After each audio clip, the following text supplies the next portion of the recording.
What's going on, guys? It's Derrick again, back with another episode of Euro Superbike Life, or ESBKLife for short. As you can see, the F4RR track bike is on the table, and we are ready to install our Termignoni full race exhaust right after this.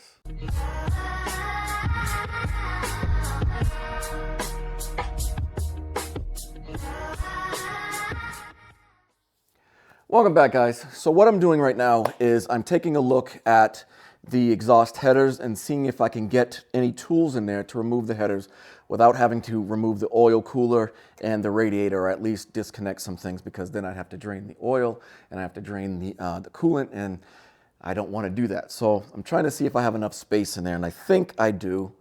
Raise this up just a little bit more. I think I have access to get to this bolt here and then one on the other side, so let's jump right into it. So it's November 4th, and if you remember from my my random shit rant, or not so random rant, my last one, I told you about Ducati's unveiling of their 2019 lineup. So they unveiled, obviously, the Panigale V4R today. What do you guys think? The bike is definitely a looker. Like the Aprilia, I'm not overly excited about the winglets, but they look a lot better than the RS-V4 winglets. But the bike appears to have a dry clutch, the bike appears in the street version to have a wet clutch. But if you don't know already, depending on where you looked at it, the specs are either 217 to 221 street version, but all of them say 234, 235 in race trim, which means a Krapovich exhaust and removal of mirrors and all of that good stuff. 425 pounds fully wet on the curb weight. That's lighter than the twin.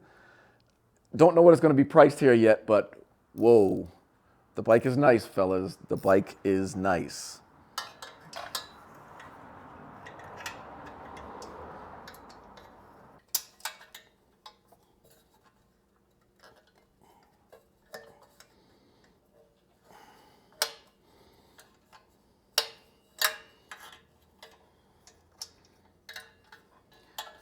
Now, to make your life easier, you certainly could remove the radiator and then you'd have a direct shot into here. But it is certainly a hell of a lot more work. Some would argue that it's probably less work than what I'm doing right now, but we shall see.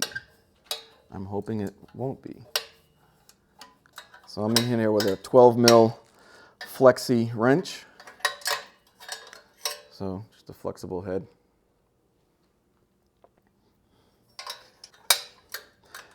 Now back to the Panigale V4R. I'm guessing, with all the goodies it has, all the titanium in the engine, and you know, the race exhaust that it comes with, I'm guessing that in the US, that bike is probably going to push 40 grand. I think, I really do. I think it's going to be between, I think it's going to be between like 37K and probably 40K. It has to come in at under 40,000 euros to be eligible for World Superbike. So we know it'll be at or less than that. Which I can't remember the exchange rate for 40,000 euros. I think that's like maybe 41,000 US or something like that. I'm not sure. I'm sure one of you could tell me. Okay, we got that one off.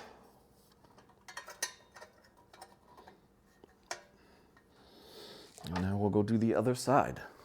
Be right back because I'm not going to move the camera. All right, welcome back, guys. So I removed the other bolt on the other side, or nut, excuse me, and it popped right off. So awesome. So let me go around here and start to wiggle this thing out.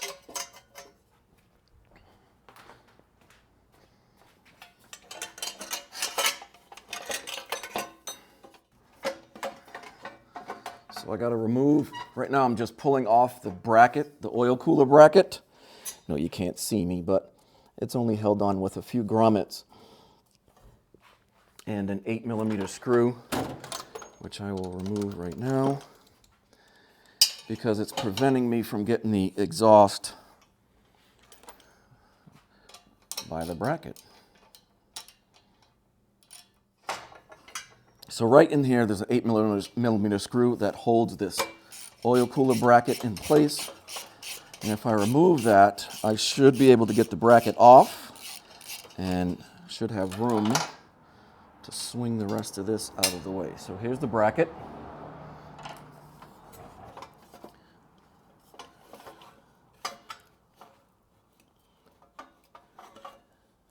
Come on. I don't want to damage any fins. And the oil cooler lines aren't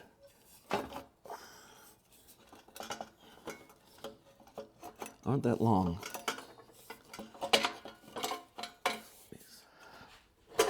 There we go.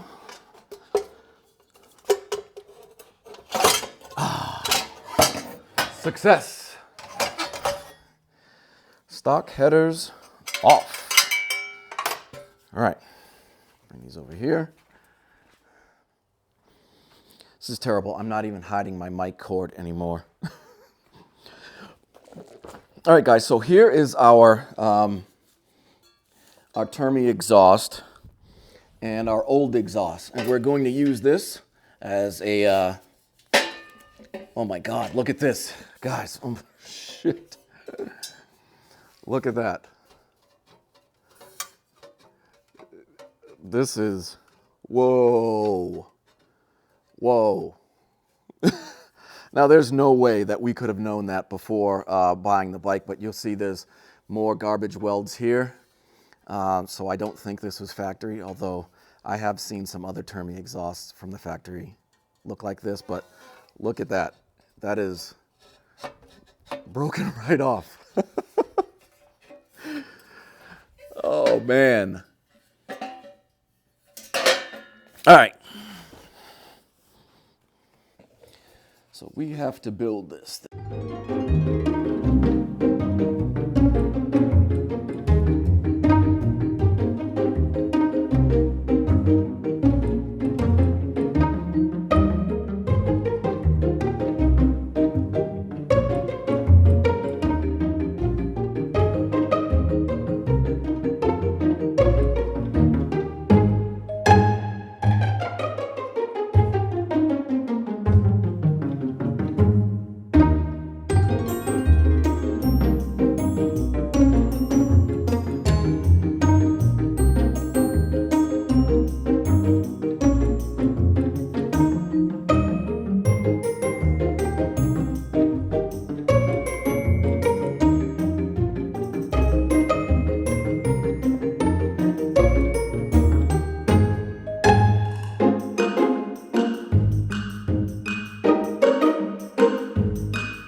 All right, guys, welcome back. As usual, my Sony a6000 overheated, which is good because it gave me an opportunity to mess around with this for a little bit and put the pieces together. But I got the header assembly all put together, I think, in the right order. And it's a good thing because this thing is literally screwed. It's almost a blessing that the back end broke on me because I wouldn't have known that until I heard something really, really bad on the track. But we are ready to reinstall this. I have all of the springs in place. I have one left to put on the back, sort of connecting from there to there. So let's move the camera over to the bike.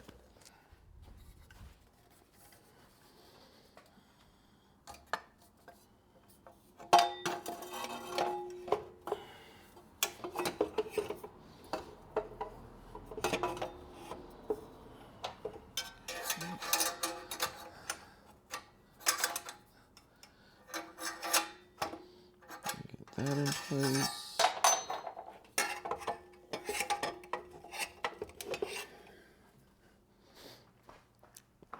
So while I'm doing this, and I just have the brackets here, did you guys hear that Giovanni Castiglioni, the former CEO of MV Agusta, yeah, that's a bit surprising. I read the article the other day.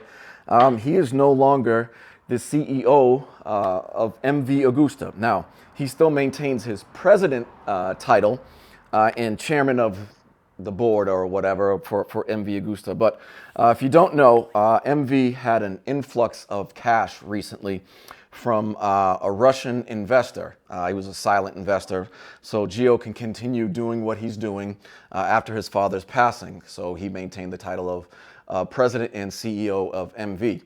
Well, recently they raised another, I think they said 40 million euros from the same Russian investor. And now Gio is out. I don't think they fired him. It's probably part of the deal. But now that silent Russian investor is the CEO, and Gio is just said president and obviously chairman of the board. So he still gets to decide the direction of MV ultimately. But yeah, I didn't see that coming, to be perfectly honest with you. A bit surprising to me, but you know, MV has always been on death's door, so to speak.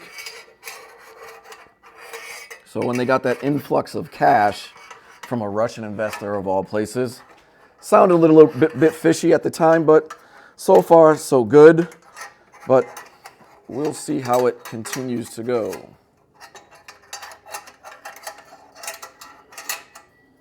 All right. So I am most likely going to raise this back up a little bit.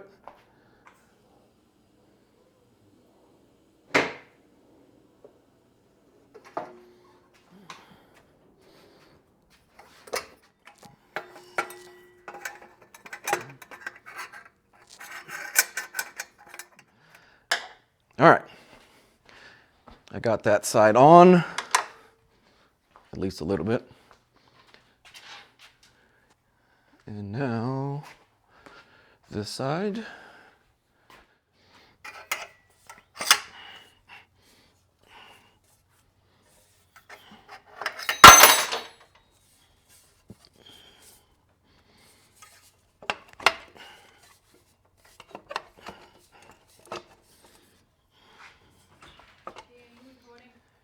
Yep.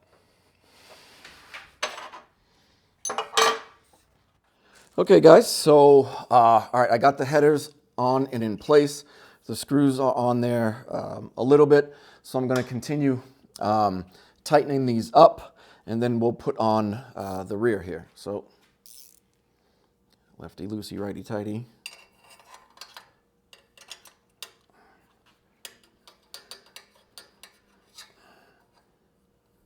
All right, so now I'm going to reinstall the oil cooler bracket. So it has 3 grommets here, so one here, here, and here. These just slide on, and then there's an 8mm bolt that goes through there.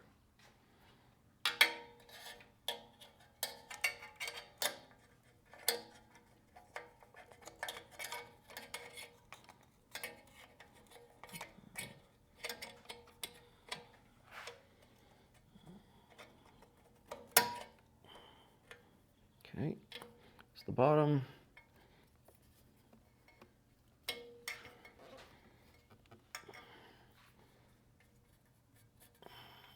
And the back.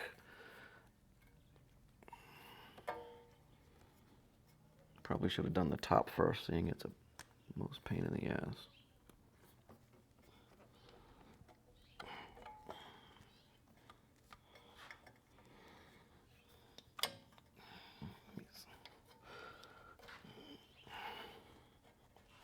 I'm gonna slide that off so I can do this top one.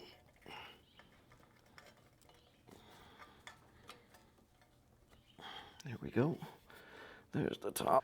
Okay, so now we can focus on the rear of the bike. Let me lower this a little bit.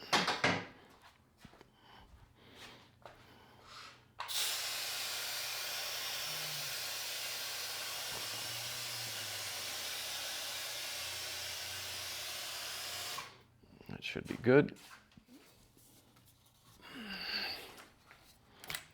Now we have our beautiful Termi set up. So this should slide here, and then we'll bolt it into place up here. So I will sit this, let me put that on there. Set that right there, and then I will get this, get that spring on there. The system comes with these spacers, one on either side, and there seems to be a different thickness in them. So kind of interesting, but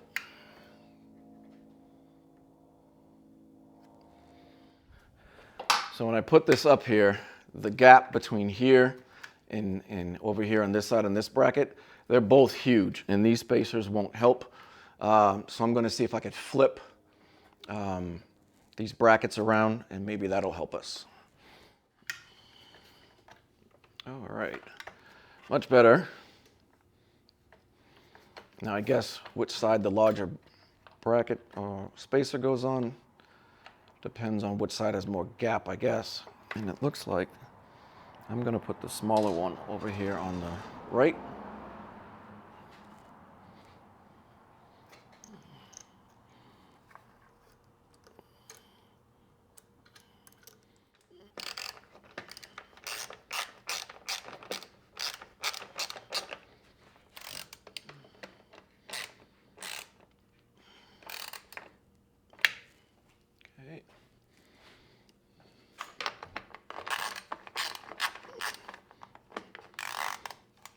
Truth be told, these really should have Allens because there's an opening here specifically for this.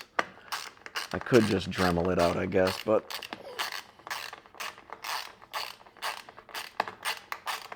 it's okay. We'll get it on there. Okay.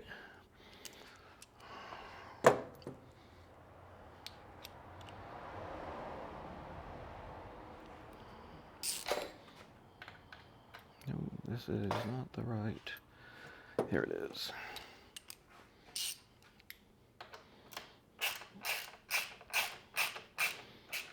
So we can tighten that down.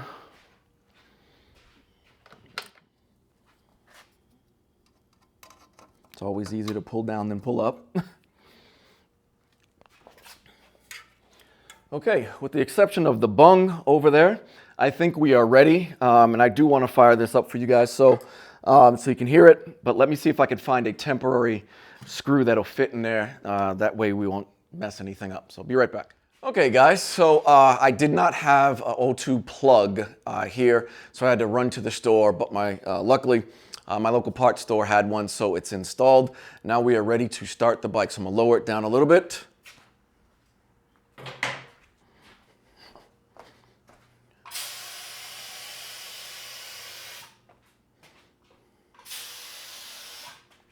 All right, we're going to fire her up.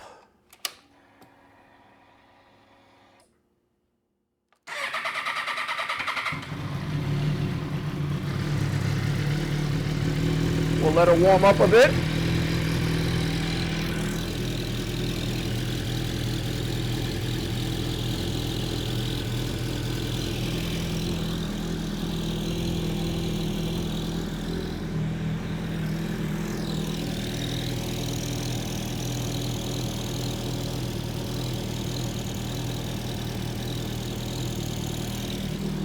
So that smoke you see is WD-40 burning off on the exhaust headers, so not worried about that.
Okay. So she's looking good. She's sounding good.